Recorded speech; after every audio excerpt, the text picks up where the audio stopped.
Serial मन अति सुंदर में यहाँ पे माता रानी की कृपा से राधिका जहाँ बंद रहती है वह खोलने में बहुत कोशिश कर रही है और यहाँ बाबा रानी और उसके भाइयों की बलि देने को तैयार है। राधिका बहुत प्रार्थना करती है देवी माँ से और जैसे ही मारने वाला होता है बाबा राधिका त्रिशूल लेकर आ जाती है और एकदम महाकाली माता का रूप लग रही है, क्योंकि काले कपड़े पहने हैं और सफ़ेद मुंह पूरा पोता हुआ है और गिरा देती है बाबा को। तभी जल से खुल जाती है दिव्यम और गोलू की नींद और माता के जैसे पैर रखकर खड़ी हो जाती है उस तांत्रिक बाबा के ऊपर जो गलत कर रहा है रानी के भाइयों के साथ।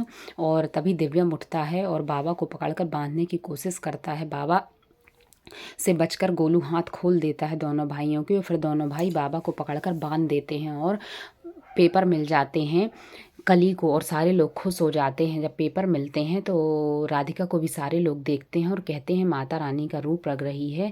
यहाँ कहते हैं सरपत नरपत की ये आत्मा है राधिका की, इसे खोल देना।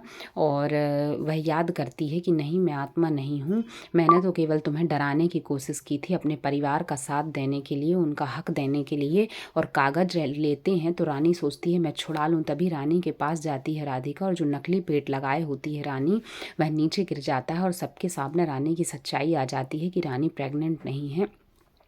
और राधिका सबको बताती है कि मैं पहले ही कह रही थी लेकिन मेरी बात किसी ने नहीं मानी। भाई सोचते हैं कैसी बहन है, हमारे लिए मरने को छोड़ गई और उसी ने हमारी रक्षा की जिसे हमने मारने को सोचा। और कागज़ दे देते हैं वापस बंसल परिवार को और माफ़ी मांगते हैं, कहते हैं हम अपने आप को पुलिस के हवाले कर देंगे। लेकिन वो लोग माफ़ कर देते हैं रानी और उसके भाइयों को, कहते हैं आपको अपनी गलती का एहसास हो गया। बाबा को बस जेल भेज देते हैं और फिर पूरा परिवार एक हो जाता है। जो उनने कसम खाई थी हाथ जोड़कर नर पर सर पर चले जाते हैं और परिवार वाले बहुत खुश हैं।